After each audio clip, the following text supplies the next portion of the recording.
Hello. So today we're gonna talk about supporting LGBTQ plus youth, a guide for educators. So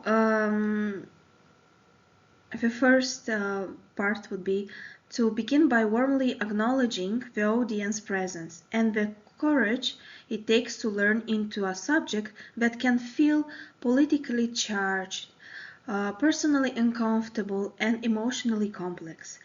Let them know you share that vulnerability.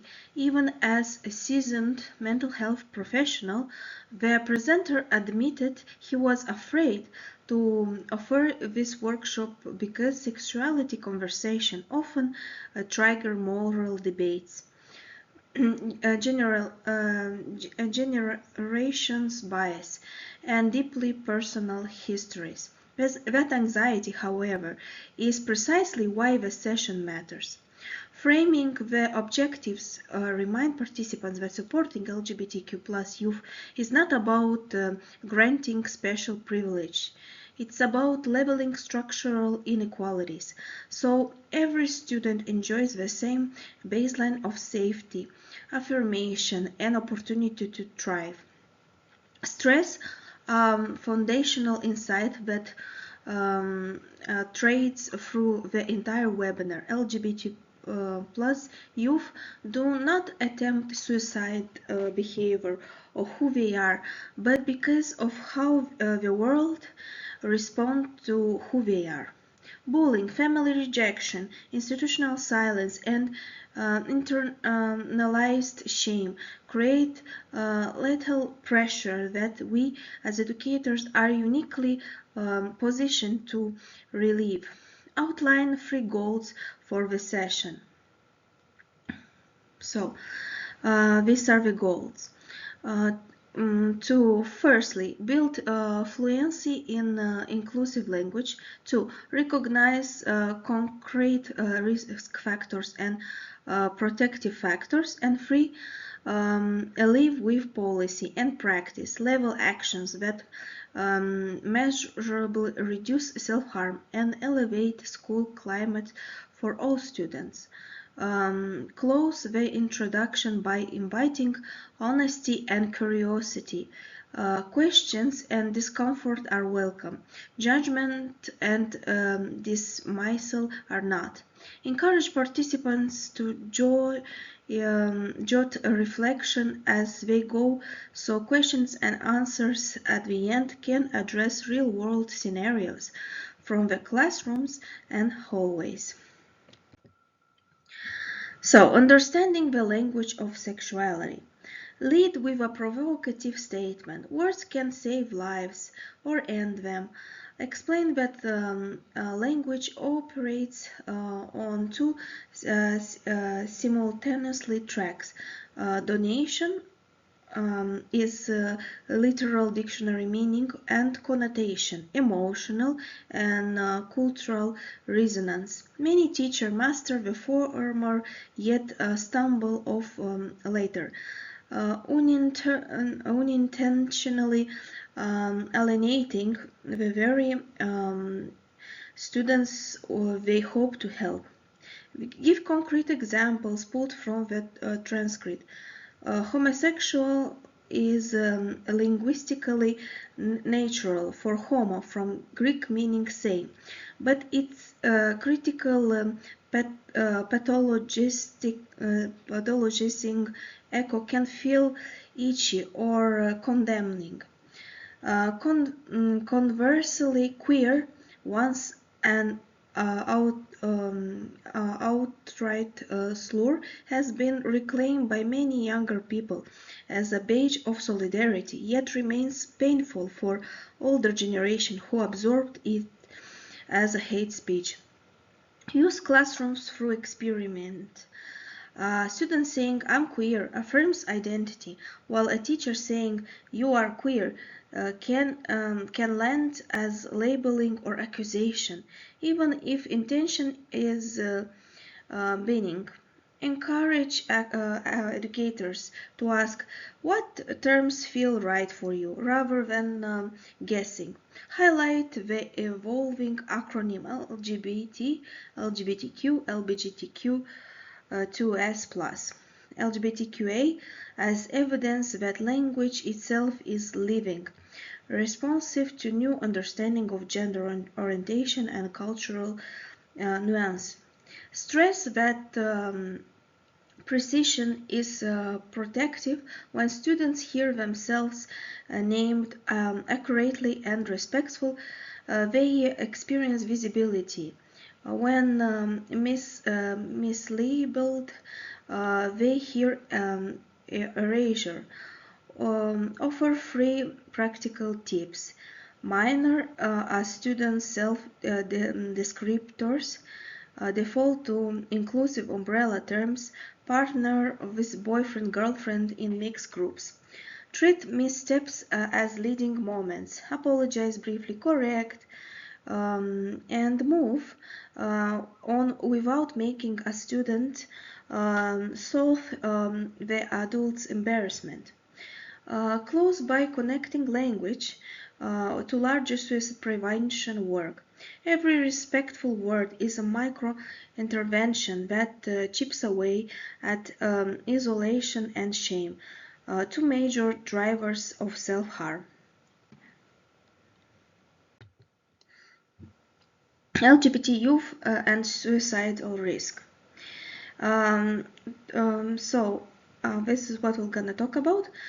Transition from language to lived outcomes by presenting the stark reality of mental health disparities.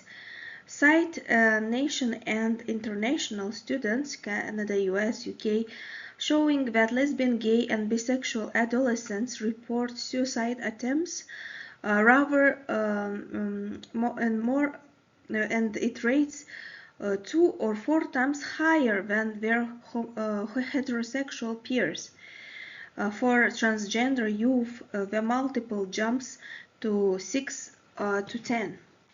Emphasizes and repeat that orientation or identity themselves are not pathological.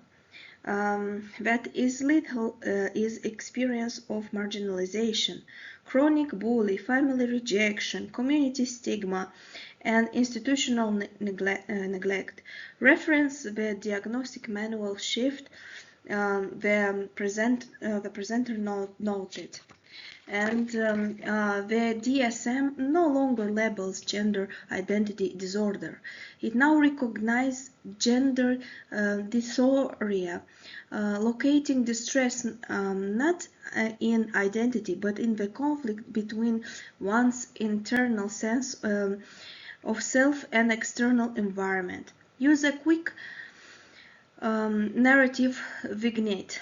Image a trans boy forced to use the girls' locker room.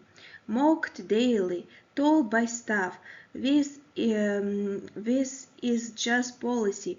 Over weeks, microaggression accumulate into depressive cognition. I don't belong anywhere.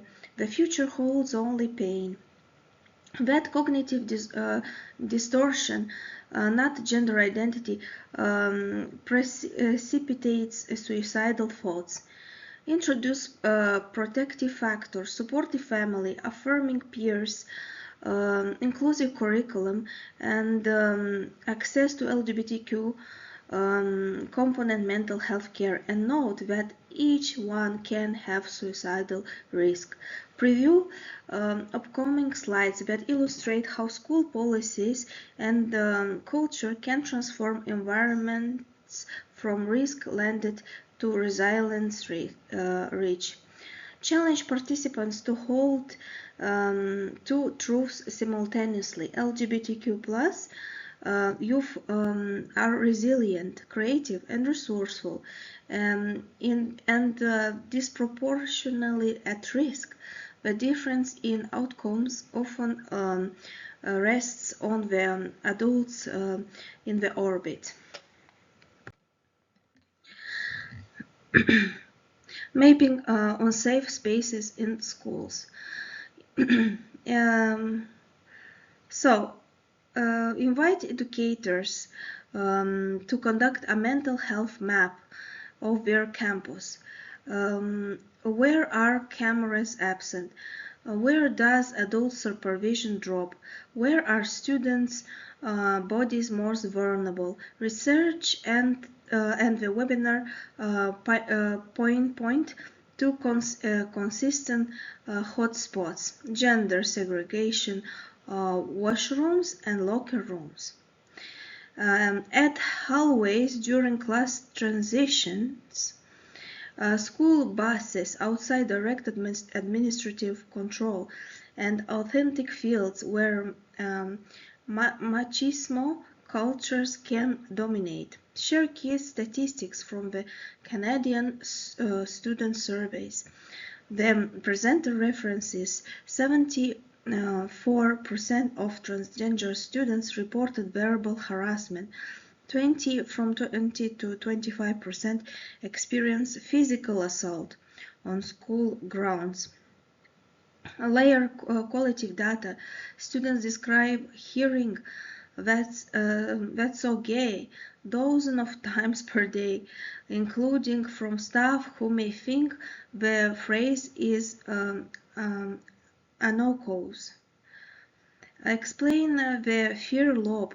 Hearing casual slurs signals that authority figures either enclose prejudice or lack the will to intervene, so students stop reporting until classes escalate unseen. Discuss interim environmental fixes, single occupant, gender-neutral restrooms, teacher presence in hallways during breaks, bus driver training, but caution that physical tweaks without cultural change can merely shift the harassment elsewhere, or stigmatize students who use special facilities. Encourage school to pair environmental audits with students' voice data. And anonymously climate surveys, focus groups, and suggestions boxes help identify hidden danger zones. Close by asking educators to verify safety not as a checklist but as a continuous process. Spaces evolve, student population change, and vigilance must be iterative.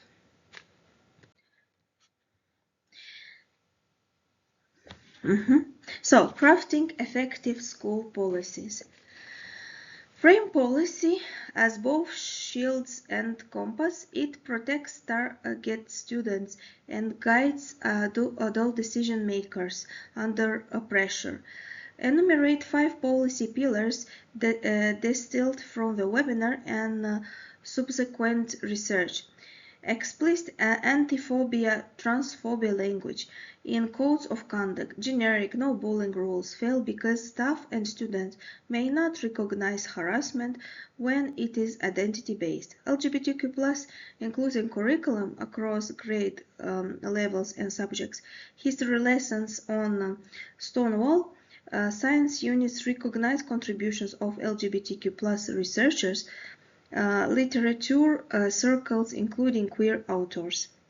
Annual professional development focus on sexual and gender diversity competencies, not a one-off workshop. Skill decay, refresher training rebuilds them. Community partnership with pride centers. PFIL LAG chapters and queer affirming mental health providers to extend support and beyond school walls. Targeted monitoring of vulnerable students, both gender expression or orientation, make them lightning roads for harassment. Safeguarding duty outweighs fear of signing out.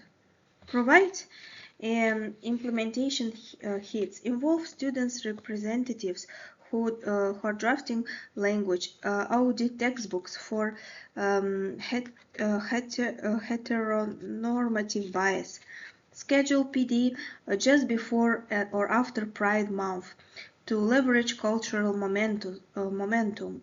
Post policy excerpts visibility in hallways and digital platforms, and establish a clear, transparent reporting mechanism with guaranteed follow-up.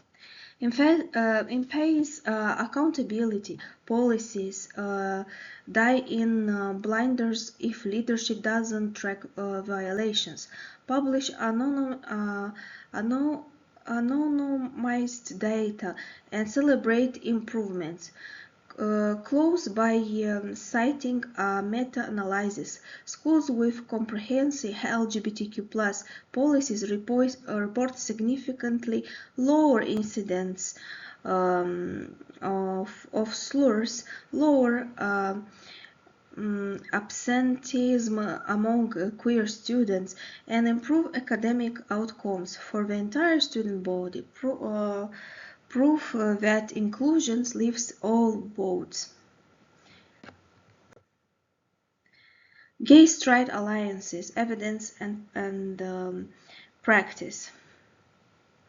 So present GSA or gender sexuality alliances as the most consistently validated school-based intervention for queer young youth well-being. And summarize the multi-year of British Columbia study reference in the webinar. High schools hosting GSA for 3 years or more, so that 50% reduction in suicide attempts among LGBTQ students and 33% reduction among heterosexual students.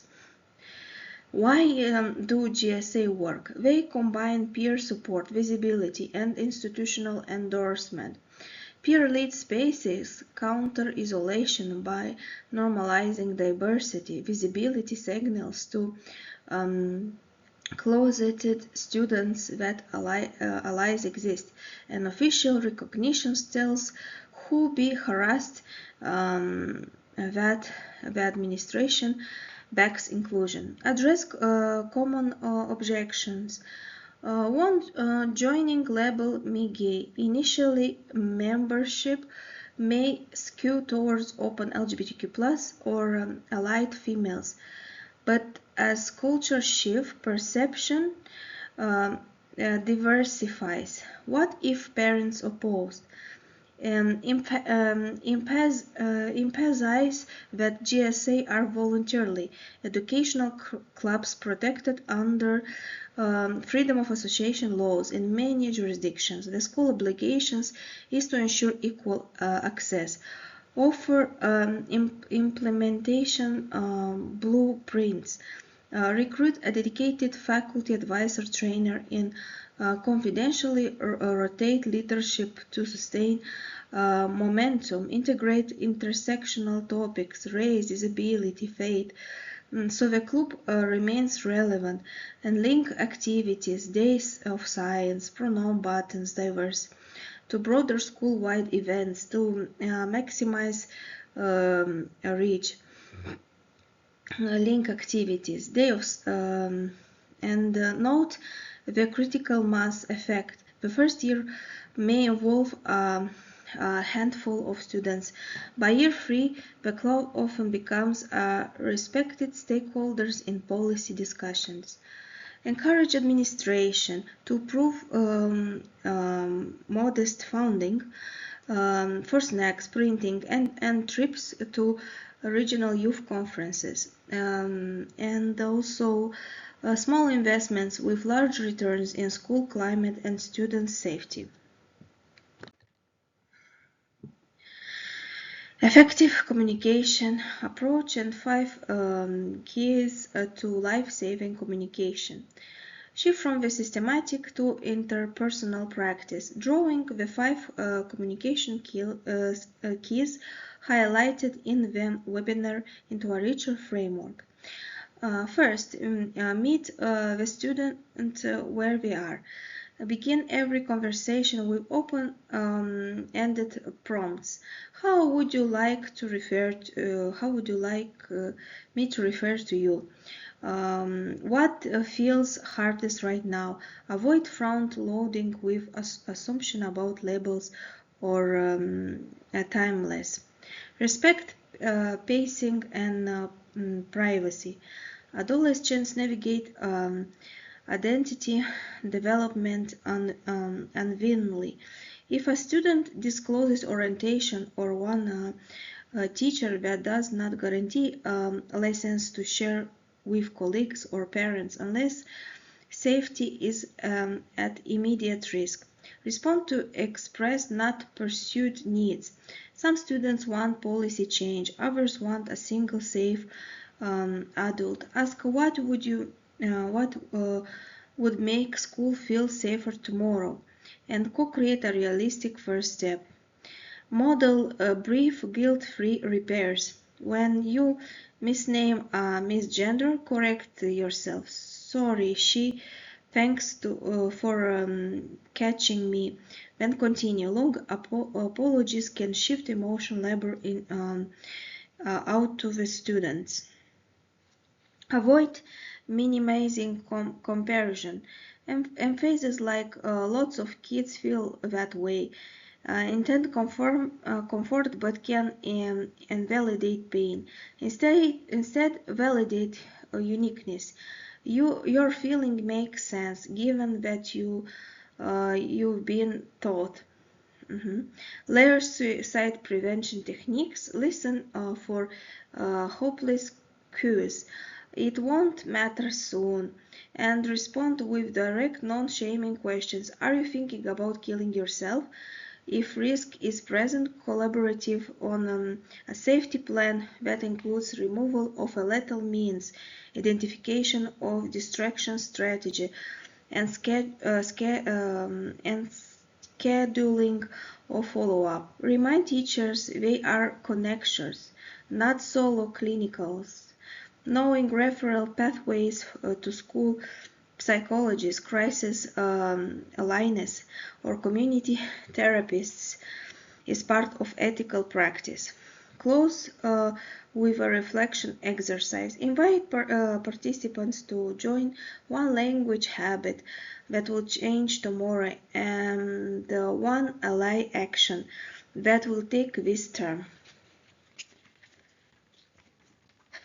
And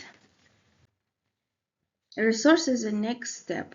Resource roadmap and call for action. Conclude by translating insights into sustained movement. Propose a 90-day action roadmap. Week 1st till 4, launch an anonymously climate survey covering language frequency, safety perceptions, and harassment hotspots. Disaggregate data by grade, gender, and orientation where possible. Week 5-8, convene a policy task force, student, teachers, admin, parents, to align code of conduct language with best practices, draft or update an implementation timeline. And week 9-12, establish or relaunch a GSA, securing a trained advisor and meeting space. Simultaneously designate at least one all-gender single-stall washroom and publicize its availability. Layer continuing steps. Schedule annual staff PD each September. Integrate LGBTQ plus authors into English syllabi by January, and budget for Prime Month visibility events, flag raising, hallways display, morning announcements celebrating queer historical figures, Provide a curated quick reference list for educators to distribute, like National Crisis Lines, the Trevor Project, Trans Lifeline, local LGBTQ+ centers, moderated online communities for students in supportive homes, and guides for parents seeking to affirm a newly out child. Emphasize feedback loops, share surveys, results transparency, celebrate wins, fewer slurs, recorded high sense of belonging scores, and alliterate policy annually. And with an empowerment message, every inclusive policy, every respectful word, every visible ally sticker chips away systematic risk and signals to students, especially the quiet watchers who have not yet come out, that their lives are valued, their figures imaginable, and their schools ready to fight for both.